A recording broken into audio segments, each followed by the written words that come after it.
I have had an utterly distressing and disheartening day. I was dismissed and disregarded when I raised legitimate, evidence-based concerns regarding the dangers associated with Librela and the unsuitability of feeding a medically compromised dog Royal Canin Renal food, a product whose primary ingredient is hydrolysed soy protein. Shadow, who already suffers from liver and kidney damage, anemia, and nerve damage following 9 consecutive Librela injections, should never have been subjected to such risks. What I find deeply troubling is the consistent and defensive refrain used by many veterinarians. I didn't become a vet to hurt pets. This statement, while emotionally disarming, serves to deflect accountability rather than engage with scientific or ethical scrutiny. If the intent truly was not to cause harm, then why was Shadow harmed?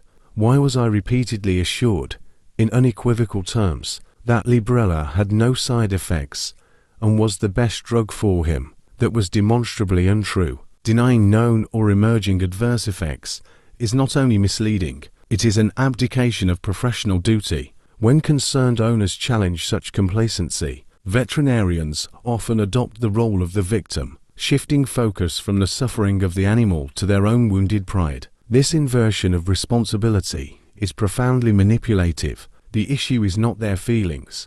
It is the harm done to an innocent, sentient being entrusted to their care. I presented documented, verifiable evidence outlining the risks of Librela and Silencia, as well as the contraindications of feeding a compromised dog a soy-based renal diet. The veterinarian's response was astonishing. The manufacturer told us it's safe, so I'm going to believe them.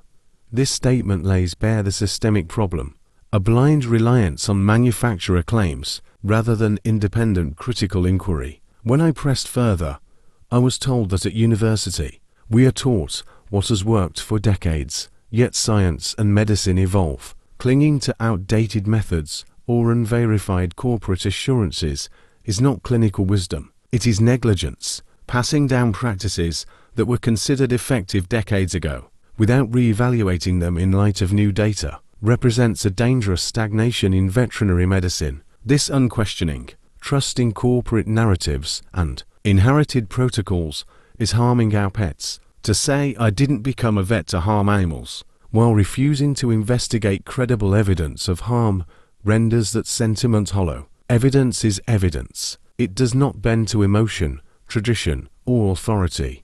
Until veterinarians accept responsibility for independent research and critical analysis, rather than repeating what manufacturers tell them, more animals like Shadow will continue to suffer needlessly.